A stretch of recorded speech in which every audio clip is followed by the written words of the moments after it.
बोलिए वृंदावन बिहारी लाल की, राधा रमण सरकार की। तो बोले भैया बैरागी कौन है?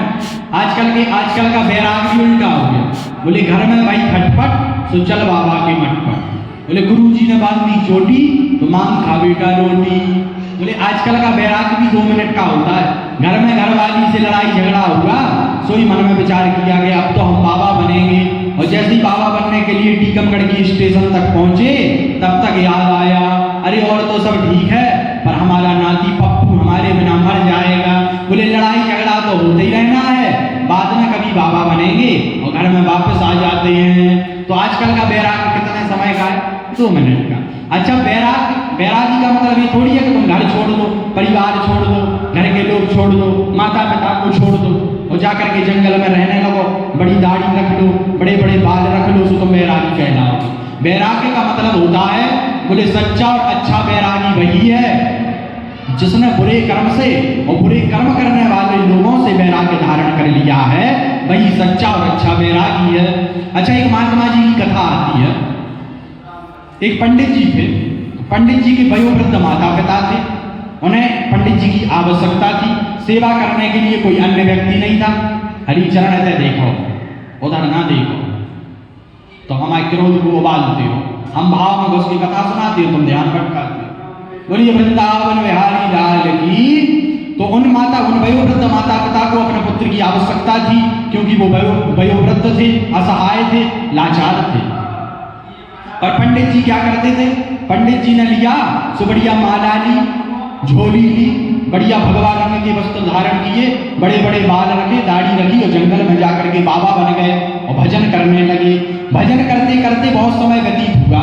काफी समय के पश्चात वो एक वृक्ष के नीचे बैठे थे। तभी एक बगुली उस वृक्ष के ऊपर बैठी थी। तो उस बगुली ने इनके ऊपर गंदगी कर दी। गंदगी करी तो इन्होंने क्रोध दृष्टि से उस बगुली की तरफ देखा, और जहां क्रोध दृष्टि से देखा तो वो बगुली जल करके भस्म हो गई, राख हो गई। इन्हें लगा जैसे इन्होंने देखा कि हमारी क्रोध दृष्टि से जल करके बगुली राख हो गई, भस्म हो गई, जल गई, इन्हें लगा कि हम बहुत बड़े तपस्वी हो गए, ओजस्वी हो गए, हम बहुत ही तेजवान हो गए, हमारी साधना सिद्ध हो गई, हम बड़े ही सिद्ध महापुरुष हो गए, हम बहुत ही तपस्वी महापुरुष हो गए। ऐसा विचार करके जी वहां से निकल गए, भिक्षा मांगने के लिए गए। अब भिक्षा मांगने के लिए गए तो एक ग्रस्त व्यक्ति के घर के बाहर जाकर के इन्होंने आवाज लगाई, भिक्षाम देहि, भिक्षाम देहि। अरे भैया कोई अंदर है? महात्मा जी, साधु जी आपके दरवाजे खड़े हैं, कुछ भिक्षा डाल दो। जैसे ही इतना कहा, दरवाजा खोला, वो एक नवयुवती दरवाजा खोल करके बाहर हाथ जोड़ करके कहा, बाबा जी अभी कुछ प्रसादी बनी नहीं है, आप थोड़ी देर ठहरिए, थोड़ी देर विलंब करिए, मैं अभी अमनिया करके आपको लाती हूँ। इतना कह के वो युवती अंदर चली गई, वो स्त्री घर के अंदर चली गई। जैसे ही अंदर गई तो उसके घर के 2 दरवाजे थे। कितने दरवाजे थे? 2। प्रधान दरवाजे पर खड़ा होना बन रहा, सेकंड चल रहा है, 2 दरवाजे थे। तो प्रधान दरवाजे पर तो महात्मा जी खड़े थे, तब तक पीछे के दरवाजे से उसके पति आ गए। कौन आ गए? पति आए तो पति को वो साक्षात परमेश्वर मानती। जैसे ही पति आया तो ही सेवा करने लगी, जल लाई, जल पवाया, पंखा जलने लगी, सेवा करने लगी, चरणों में बैठ गई और थोड़ी देर पश्चात हाथ जोड़ करके बोली, बोले महाराज आपके घर के बाहर प्रधान दरवाजे पर संत जी खड़े हैं, अगर आपकी आज्ञा हो तो मैं उन्हें भिक्षा डाल दूं। जैसे ही इतना कहा, अरे वो भी बहुत धार्मिक व्यक्ति था, अरे राम राम राम, संत जी को विलंब ना करवाओ, तब से तुम हमारी सेवा में लगी हो, बेचारे संत जी विलंब कर रहे, वो वहां पर खड़े हैं अपनी भिक्षा की आशा में और तुम यहाँ हमारी सेवा में लगी, जाओ जाओ जाओ जाओ भिक्षा डाल दो। अब वो स्त्री जैसे ही भिक्षा डालने के लिए गई तो महात्मा जी क्रोध करने लगे। बोले इतना समय थोड़ी लगता है, क्या कर रहे थे तुम, क्या करने लगी थी तुम अंदर? बोले तुम अभी हमें समझती नहीं हो, तुम अभी हमें जानती नहीं हो। बोले हम बहुत बड़े महात्मा हैं, हम बहुत बड़े तपस्वी महात्मा हैं, सिद्ध महात्मा हैं। वो स्त्री बोली, बोले महाराज प्रीतम जी इधर दो ध्यान, बोले महाराज, बोले आप हो साधु, आप हो महात्मा, आप हो वीतराग संत, और जब आप महात्मा हो तो महात्मा को क्रोध नहीं करना चाहिए, साधु को क्रोध में नहीं बोध में रहना चाहिए। और बोले आपका क्रोध करना उचित नहीं है। बोले हम गृहस्थ व्यक्ति हैं, हमारे पति हैं, पुत्र हैं, परिवार के लोग हैं, हमारी प्रधान सेवा उनकी है। अब बोले हम हमारे पति आ गए थे, उनकी सेवा में लग गए। अब जैसे ही हम उनकी सेवा से निवृत्त हुए तो हम आपको भिक्षा डालने के लिए आ गए। परमात्मा जी तो भाई फनफनान, उनका खून उबाल ले रहा था, फनफनाने लगे। बोले अभी तुम हमें जानती नहीं हो, ऐसा वैसा। वो स्त्री बोली महाराज हम सब जानते हैं, हम उस वृक्ष की डाल पर बैठी बगुली नहीं है कि तुम्हारी क्रोध दृष्टि से भस्म हो जाए। जैसे ही इतना कहा सोई महात्मा जी आश्चर्यचकित हो गए। बोले ये साधारण सी स्त्री हमारी एकांतिक वार्ता को कैसे जानती है? ये तो हमारे उस बगुली के अलावा किसी को पता नहीं है, वहां तो हम ही थे केवल, इस स्त्री को कैसे पता? जैसे ही इतना विचार कर रहे थे तब तक वो स्त्री बोली, बोले महाराज, बोले हम परम पतिव्रता नारी हैं और हम अपने पति को ही परमेश्वर मानते हैं, और पति के चरणों की सेवा करने के कारण आज मैं त्रिकालज्ञ हो गई हूँ। मुझे भूतकाल, वर्तमान काल और भविष्य काल तीनों कालों का ज्ञान हो गया है, त्रिकालज्ञ हूँ और तुम्हें कभी ज्ञान नहीं हो सकता। जैसे ही इतना कहा बोले हमें ज्ञान क्यों नहीं होगा? बोले आगे का ज्ञान तुम्हें एक कसाई देगा। बोले जाओ इधर से जाकर के बाजार में फलानी जगह पर एक कसाई रहता है, उस कसाई के पास जाओ, वो तुम्हें ज्ञान देगा। महात्मा जी उस कसाई का नाम सुन करके उसकी खोज में निकल गए। किसी से पूछा भाई वो फलाना कसाई कहाँ रहता है? लोगों ने बताया वो देखो सामने दुकान। अब उसका काम क्या था? कसाई का, जिसका नाम है वो कसाई, उसका काम था मांस काट करके मांस का विक्रय करना, अपना कुल परंपरागत व्यापार करना। तो वो अपना मांस काट रहा था, दुकान पर बेच रहा था। लोग ग्राहक खड़े थे, कोई कह रहा इतना दे दो, कोई इतना। इन्होंने दूर से देखा, बोले जी है वो व्यक्ति, जी हमें क्या ज्ञान देगा? अरे बोले जी तो संभाषण करने लायक भी नहीं है। क्या सोचने लगे? बोले जी तो संभाषण करने के लायक भी नहीं है, वार्ता करने के लायक भी नहीं है, जी हमें क्या खाक ज्ञान देगा? इतना सोच करके लौटने लगे रिसीवर। सोई वो कसाई बोला, अरे कश्यप जी रुको रुको रुको रुको, तुम्हें उस पतिव्रता स्त्री ने भेजा है क्या? बोले रुक जाओ, थोड़े ग्राहकों की सेवा कर लें, उसके बाद में आपसे वार्ता करेंगे। जैसे ही इतना कहा महात्मा जी फिर आश्चर्यचकित हो गए। बोले उस जमाने में फोन तो चलते नहीं थे कि उस स्त्री ने फोन लगा दिया हो कि फलाने नाम के महात्मा आ रहे, हमने आपके पास भेजा है, उनको ज्ञान दे देना। बोले अभी अभी तो हम आए हैं, इसको कैसे पता कि पतिव्रता स्त्री ने भेजा है? इतना विचार कर ही रहे थे तब तक उसने अपनी सेवा से निवृत्ति पाई और सेवा निवृत्त होने के पश्चात में अपनी दुकान को बंद किया और अपने घर पर ले गया। बोले आओ महात्मा जी, और घर पर जाकर के पर्दा हटाया, और जहाँ पर्दा हटाया तो झूले पर श्वेत वस्त्र धारण किए हुए इनके वयोवृद्ध माता पिता बैठे थे। बोले देखो ये हैं हमारे भगवान, हम इनके चरणों की सेवा करते हैं, अपना कुल परंपरागत व्यापार करते हैं, उससे जो धन आता है उस धन से हम अपने माता पिता के चरणों की सेवा करते हैं, इन्हें परम सुख देते हैं, इन्हें किसी भी कष्ट को नहीं होने देते, किसी भी कष्ट, हम इन्हें कष्ट में नहीं रहने देते, भरपूर इनके चरणों की सेवा करते हैं। इन्हीं के चरणों के प्रताप से, आशीर्वाद से आज मैं त्रिकालज्ञ हो गया हूँ, मुझे भूत भविष्य वर्तमान तीनों कालों का ज्ञान है। लेकिन कश्यप जी तुम्हें कभी ज्ञान नहीं हो सकता। बोले क्यों? बोले इसलिए ज्ञान नहीं हो सकता क्योंकि जब तुम्हारे वयोवृद्ध माता पिता को तुम्हारी आवश्यकता थी तब तुमने उनका परित्याग करके जंगल में जाकर के भजन किया। ऐसा भजन किसी काम का नहीं है। अच्छा घर पर माता पिता भूखे बैठे बाहर तो भंडारे चलवाओ, तो क्या वो भंडारे का पुण्य तुम्हें लगेगा? और नरक में जाओगे। माता पिता भूखे प्यासे घर पर बिलख रहे कि कब बेटा आएगा हमें पानी पिलाएगा, और बेटा एक लोटा जल्दी भर के दे रहा। बोले तुम्हें कभी ज्ञान नहीं होगा। और बोले बताओ किसकी शरणागति ली तुमने? वो कसाई बोला। बोले अगर किसी गुरु की शरणागति लेते, किसी गुरु के मंत्र का सहारा लेते, किसी गुरु के आश्रित होकर के भजन करते तो पहली शिक्षा गुरुदेव यही देते कि जब तक माता पिता का शरीर है उनके चरणों की सेवा करो, और जब उनका शरीर छूट जाए उसके पश्चात में बाबा बन के जंगल में जाकर के भजन करो। लेकिन जब तक माता पिता हैं तब तक उनकी सेवा ही सबसे बड़ा भजन है। भैया जिसने माता पिता के चरणों की सेवा कर ली उसने सारे तीर्थ कर लिए, उसे पर किसी भी तीर्थ में जाने की आवश्यकता नहीं है। जिसने माता पिता के चरणों की सेवा कर ली उसने सारी पवित्र नदियों में स्नान कर लिया, उसे किसी भी गंगा यमुना में स्नान करने की आवश्यकता नहीं है। जिसने माता पिता के चरणों की सेवा कर ली उसने सारे यज्ञ कर लिए, अनुष्ठान कर लिए, व्रत कर लिए, तप कर लिया, जप कर लिया, और अन्य कोई साधन करने की आवश्यकता नहीं है। माता पिता के चरणों की सेवा करने से ही उसको परम पद की प्राप्ति हो जाएगी और गोविंद के धाम की प्राप्ति हो जाएगी, जहां जाने के पश्चात व्यक्ति पुनरपि जन्मम पुनरपि मरणम पुनरपि जननी जठरे शयनम के चक्र से छूट जाता है, दोबारा इस दुखालय में नहीं आएगा। श्रवण कुमार ने कौन सा तप किया था, कौन सा जप किया था, कौन सा यम था उनके पास? उनके पास न यम, न संयम, न नियम, न योग, न विधि, न तपस्या, न शास्त्रों की पारंगतता, न वेदों का अध्ययन, न ज्ञान, न विद्वत्ता, कुछ नहीं, केवल माता पिता के चरणों की सेवा के प्रताप से ही आज उनका नाम हम लेते हैं, उनको याद करते हैं। क्यों करते हैं? क्योंकि वो परम माता पिता के मात्र पुत्र से भी थे, गुरु से भी थे।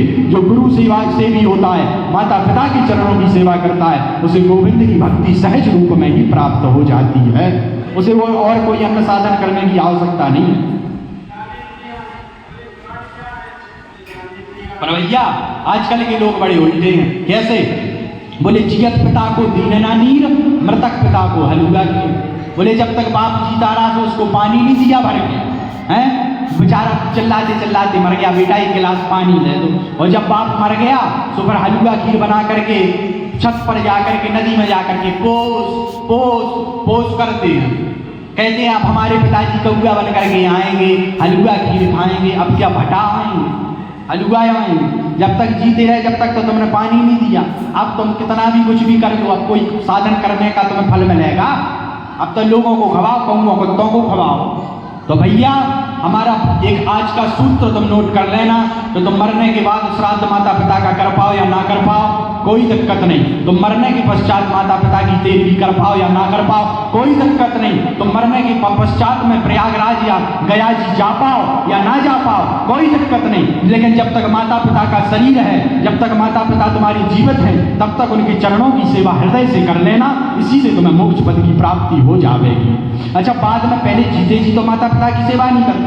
जियत पिता को दंगम गंगा और मृतक पिता पहुंचाए गंगा। जियत बाप को तो गाली देते हो, जब तक माता पिता जीते रहे तो गाली देते रहे, लड़ते झगड़ते रहे, उनकी कोई भी बात नहीं मानी। मर गए तो गंगा जी में हार लेके पहुंच गए कि अब हमारे पिताजी के लिए हम बहुत बड़ा सत्कर्म कर रहे हैं। वो सत्कर्म किसी काम का नहीं है। फिर बाद में कहते हैं महाराज हमारी तो पितृ दोष बताया है पंडित जी ने, इसका कोई उपाय बताओ, साधन बताओ। अब पितृ दोष लगे क्यों ना?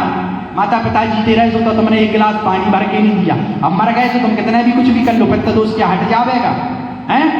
अगर जीते जी माता पिता के चरणों की सेवा करोगे तो वो जब शरीर को छोड़ेंगे और उनकी आत्मा परमात्मा में विलीन होगी तो ऐसा आशीर्वाद देकर के जाएंगे कि तुम्हें कभी पीछे मुड़ करके नहीं देखना पड़ेगा।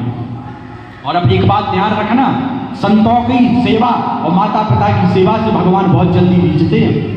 तुम सोच रहे हम कथा में बैठ गए भगवान प्रसन्न हो जाएंगे, माता पिता से बात ना करो, यहाँ तुम समाधि बनवा लो, तो क्या गोविंद रीझ जाएगा?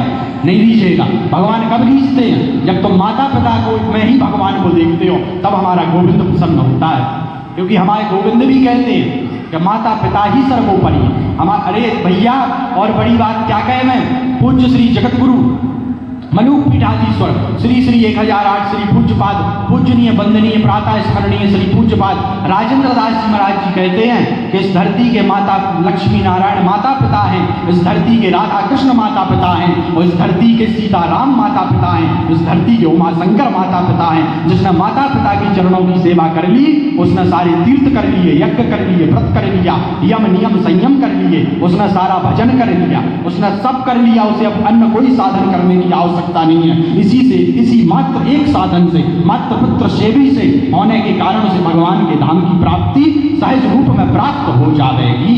संतों के चरण देखो, बोले संतों के चरण क्यों पकड़ना चाहिए? एक बात और दूसरी बात नोट करो, बोले संतों के चरण क्यों पकड़ना चाहिए?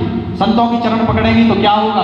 बोले भैया तुम देखो, अगर तुम्हारे अंदर कामांधता है, यदि तुम्हारे अंदर वासना है, यदि तुम्हारे अंदर लोभ है, मोह है, मद है, अहंकार है, ईर्ष्या है, अगर तुम्हारे अंदर बहुत अहंकार है तो भगवान की भक्ति नहीं कर पाते हो, तुम्हारा मन भगवान के भजन में नहीं लगता है, यदि तुम्हारा मन में बहुत ही भटकाव है, खिन्नता है, उद्विग्नता है, क्षुब्धता है, नास्तिकता है, भगवान का भजन नहीं करते, कोई दिक्कत नहीं कर पा रहे, कोई समस्या नहीं। किसी भगवत महापुरुष के, किसी भगवत प्राप्त महापुरुष के, किसी भजनानंदी महात्मा को गुरु बना करके उसके चरणों को पकड़ लेना, जब उस पर कृपा होगी तो तुम पर भी कृपा हो जाएगी। कैसे? बोले ऐसे समझो, बोले एक बार क्या हुआ, गज की कथा आती है भागवत जी में। गज माने होता है हाथी। तो गज सरोवर में जब जलपान करने के लिए गया तो उसका पैर गिराए में, यानी कि मगरमच्छ ने पकड़ लिया। चालू है, मगरमच्छ ने पकड़ लिया। मगरमच्छ ने पैर पकड़ा तो उसने अपने परिवार वालों की तरफ आशा भरी निगाहों से देखा कि शायद हमारे घर वाले हमारी रक्षा करें, शायद हमारे घर वाले हमें बचाएंगे, पर भैया कुछ दिन तक तो घर वाले परिवार वाले खड़े रहे, मित्र खड़े रहे, उसके साथी सहपाठी आस पड़ोस के लोग खड़े रहे, पर जैसे ही कुछ समय व्यतीत हुआ और गज की कष्ट की निवृत्ति नहीं भई और ग्राह ने पैर नहीं छोड़ा, मगर ने पैर नहीं छोड़ा, तो सारे जितने परिवार के लोग थे सब वापस जाने लगे। गज चिल्लाता रहा, अरे हमें इस हालत में छोड़ करके कहाँ जा रहे, हमें इस कष्ट से बाहर निकालो। पत्नी बोली तुम तो मरी गए, तुम्हारे चक्कर में हम काहे को मरे। बच्चे बोले पिताजी तुम्हें तो मरना ही है, तुम्हारे चक्कर में हम क्यों यहाँ खड़े खड़े मर जाएं, अब जो होना होगा सो हो जाएगा। और घर के सभी परिवार के लोग, और सत्य भी यही है, जब तक तुम्हारे चेहरा पे चमक है और जेब में नोट है तब तक सब तुम्हें प्यार करेंगे, अपना कहेंगे। जिस दिन चेहरा की चमक और जेब के नोट गायब हो जाएंगे उस दिन कोई तुमसे जय सिया राम भी नहीं करेगा कि कहीं से उधार ना मांग ले। ये दुनिया का ये संसार की सत्यता है, ये वास्तविकता, ये हकीकत है भैया। संसार में कोई किसी का नहीं है। जब तक तुम किसी के काम लायक हो, जब तक तुम किसी को कुछ देने के लायक हो, जब तक तुमसे किसी की आस है, स्वार्थ है, तब तक तुम सब तुमसे भैया भैया बेटा बेटा करेंगे। और जिस दिन तुम किसी के काम लायक नहीं रहोगे तो कोई जय सिया राम भी नहीं करेगा। ये संसार का नियम है। बोले सुर नर मुनि सबकी यह रीति, स्वागत लागे करें सब प्रीति।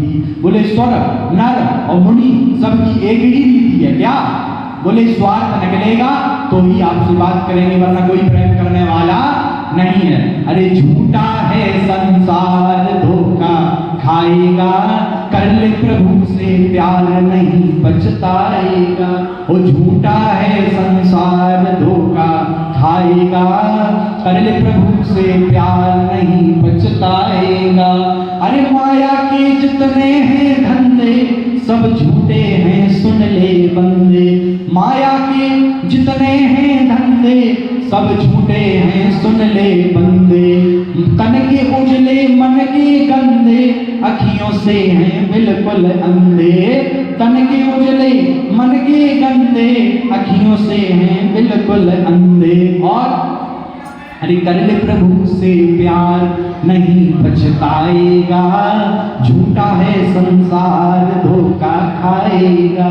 बोले संसार कैसा है? सब स्वार्थी, स्वर यानी देवता, नर यानी मनुष्य और संत यानी कोई साधु संत मुनि यानी महात्मा नहीं, हम जैसे पाखंडी। ये आपसे तभी तक प्यार करेंगे जब तक इनका स्वार्थ निकलेगा। और स्वार्थ जहां निकलना बंद होगा सब आपसे प्यार करना बंद कर देंगे। बोलिए वृंदावन बिहारी लाल की। संसार में कोई किसी का नहीं है। तो जहां परिवार के लोग जाने लगे तब हाथी ने गज ने एक भरोसा, एक बल, एक आस विश्वास भगवान का भरोसा किया। और जहां सच्चे हृदय से भगवान को पुकारा, हमारे गोविंद गरुड़ तक पर नहीं बैठे, पाँव में चरणों में पादुका नहीं पहनी, नंगे पाँव भगवान दौड़ते हुए गज की रक्षा के लिए आ गए। और जहां गज की रक्षा के लिए आए और सुदर्शन चक्र चला करके ग्राह का गला काट के गज को उबार दिया, ग्राह का कल्याण कर दिया। तो कुछ लड़वाई वाले गए, लड़वाई वाले कुछ गए और जाकर के जो है भगवान को के सामने चुपका लगाया। पत्रकार बोले महाराज जी भगवान आप बड़े, प्रभु आप बड़े बचत हो।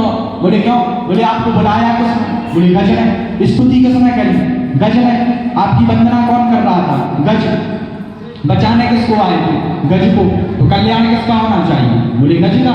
तो बोले आप बड़े विचित्र हो। बोले क्यों? बोले जब बुलाया गज ने, स्तुति गज ने करी, रक्षा करने गज की आए थे, कल्याण गज का करना था, तो आते ही उस मगरमच्छ का कल्याण पहले क्यों कर दिया?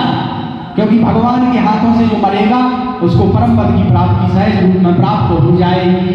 तो बोले फिर आते ही मगरमच्छ का कल्याण क्यों कर दिया? भगवान ने बड़ा एक प्यारा जवाब दिया। क्या?